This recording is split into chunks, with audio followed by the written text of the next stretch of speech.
বন্ধুরা, রূপা kitchen with ভিলেজপুরে সবাইকে স্বাগত। চলে এসেছি আবার একটা সুন্দর রেমেডি নিয়ে।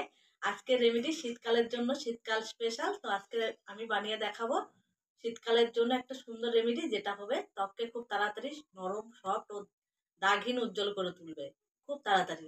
তো চলুন শুরু করি। তো বন্ধুরা, আজকে এই রেমেডি বানানোর জন্য আমি এখানে কিছু উপকরণ নিয়ে নিয়েছি। রান্নাঘরে থাকাই উপকরণ নিয়েছি। একটা আলু, কাঁচা আলু আমি এটা খোসা ছাড়িয়ে রেখেছি। 1 বাটি দুধ, আর নিয়েছি এখানে হচ্ছে কর্নফ্লাওয়ার, একটা ডাব সাবান, আর নিয়েছি একটু লেবু। তো এই কয়েকটি উপকরণ দিয়ে কিন্তু আজকে এই রেমেডিটা বানিয়ে দেখাবো। তো বন্ধুরা, এই রেমেডিটা বানানোর জন্য আমি প্রথমে আলুটাকে একটু গ্রেট করে নেবো।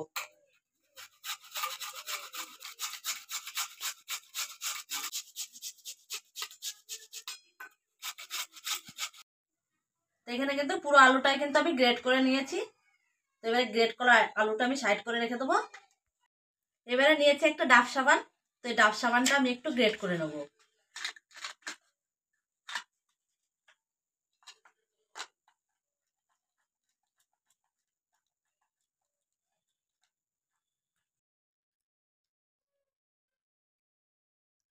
তো ডাব সাবানটাও কিন্তু আমার গ্রেট করা হয়ে গেছে। কত সুন্দর হয়েছে দেখুন।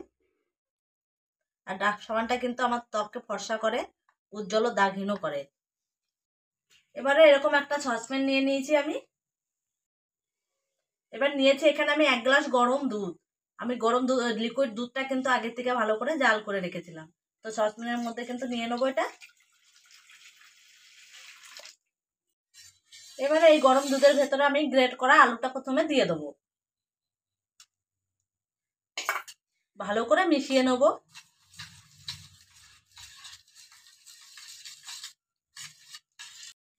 এবারে দুধ আর আলুটা আমি ভালো করে একটু গ্যাসে বসিয়ে ফুটিয়ে নেবো কিছুক্ষণের জন্য। এদিকে দুধ আর আলুটা কিন্তু আমি একটু ফুটিয়ে নিয়েছি কিছুক্ষণের জন্য। তো এটা কিন্তু এরকম হয়েছে, মানে ভালোভাবে গরম করে নিয়েছি। তো এই সময় কিন্তু আমি যে ডাব সাবানটা গ্রেট করে রেখেছিলাম সেটা এর মধ্যে দিয়ে দেবো।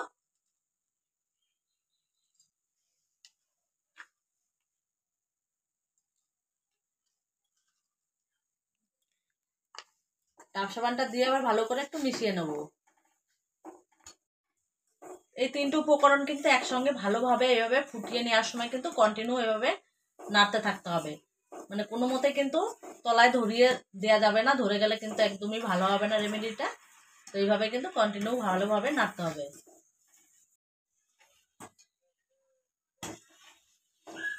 তো বন্ধুরা, এখানে কিন্তু আমি 5 মিনিট ভালোভাবে ফুটিয়ে নিয়েছি। তো আমার এরকম হয়েছে। এবারে কিন্তু আমি একটু নামিয়ে ঠান্ডা করে নেব।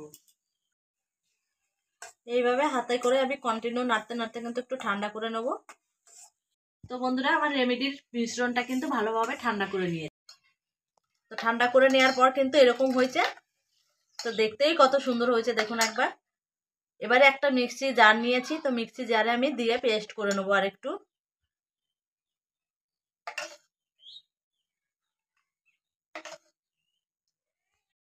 এখানে কিন্তু আমি পেস্ট করে নিয়ে এসেছি। তো পেস্টটা কত সুন্দর হয়েছে একবার দেখুন। আমি একবার দেখাচ্ছি আপনাদেরকে, না দেখলে কিন্তু বুঝতেই পারবেন না যে কতটা ক্রিমি। তো দেখুন, তো এই সসপ্যানের মধ্যে কিন্তু আবারও আমি ঢেলে নেব। তো মিশ্রণটা কিন্তু আমি সবটাই কিন্তু ঢেলে নিয়েছি সসপ্যানের মধ্যে। এবারে নিয়েছি আমি এখানে অর্ধেকটা কিন্তু লেবু। তো এই লেবুর রসটা দিয়ে দেবো আমি চিপে।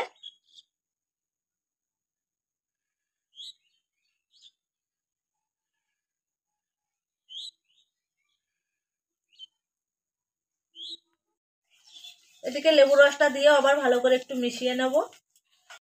এবারে নিয়েছি 1 চামচ কর্নফ্লাওয়ার। তো আপনারা এখানে কর্নফ্লাওয়ারের পরিবর্তে কিন্তু ভুট্টার ছাতুও নিতে পারেন বা আটাও নিতে পারেন।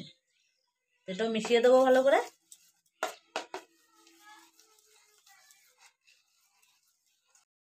সব কিছু উপকরণ কিন্তু ভালোভাবে দিয়ে মিশিয়ে নিয়েছি।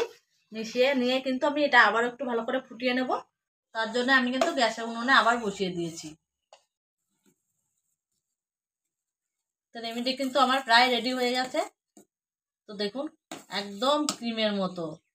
এটা কিন্তু ঠান্ডা করে কিন্তু আমি ত্বকের উপরে কিন্তু অ্যাপ্লাই করতে পারবেন। এবার এটা নামিয়ে আমি কিন্তু ঠান্ডা করে নেব।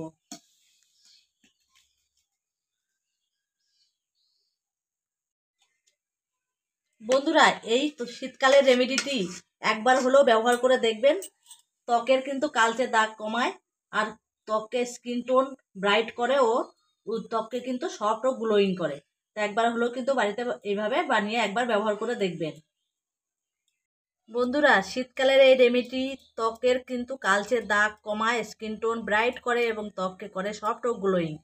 তো একবার হলেও এইভাবে শীতকালে কিন্তু এই রেমেডি বানিয়ে বাড়িতেই কিন্তু ট্রাই করে দেখবেন। ফলাফলটা কিন্তু নিজেই বুঝতে পারবেন। এইভাবে আমি হাতের উপরে অ্যাপ্লাই করলাম, আপনারা চাইলে কিন্তু স্কিনের যে কোনো জায়গায় কিন্তু অ্যাপ্লাই করতে পারবেন।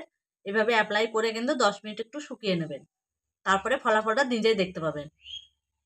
তো 10 মিনিট কিন্তু আমি এইভাবে লাগিয়ে রেখে দিয়েছিলাম। এবার একটা শুকনো কাপড় নিয়ে কিন্তু আমি এটা মুছে নেব।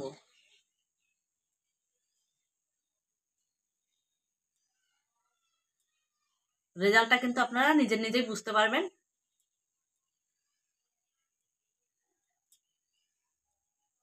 একবার দেখুন কত সুন্দর কিন্তু একবারে গ্লোয়িং হয়েছে, আর এতটা সফট এতটা নরম হয়েছে, তো না ব্যবহার করলে কিন্তু বুঝতেই পারবেন না।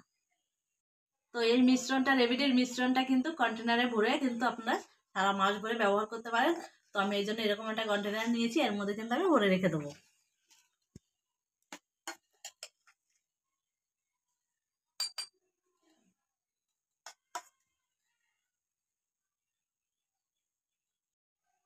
তো আমি পুরোটাই কিন্তু ভরে নিয়েছি। এবারে এইভাবে কিন্তু মানে যতদিন অ্যাপ্লাই করা যাবে, যতদিন থাকবে ততদিনই কিন্তু অ্যাপ্লাই করতে পারবেন। কোনো রকমের কোনো নষ্ট হবে না, ফ্রিজে রাখার দরকার নেই, নর্মালি রেখে দিলেই হবে। তো আজকে আমার রেমেডিটা ভালো লাগলে অবশ্যই কমেন্ট করে জানাবেন, আর একটু বেশি বেশি করে শেয়ার করে দেবেন বন্ধুদের সাথে। আর এরকম নতুন নতুন রেমেডি রেসিপি পেতে হলে আমার চ্যানেলটাকে সাবস্ক্রাইব করে পাশে থাকবেন। আবারও ফিরে আসবো অন্য কোনো সময় অন্য কোনো রেসিপি নিয়ে। ততক্ষণে ভালো থাকবেন, সুস্থ থাকবেন, সাবধানে থাকবেন।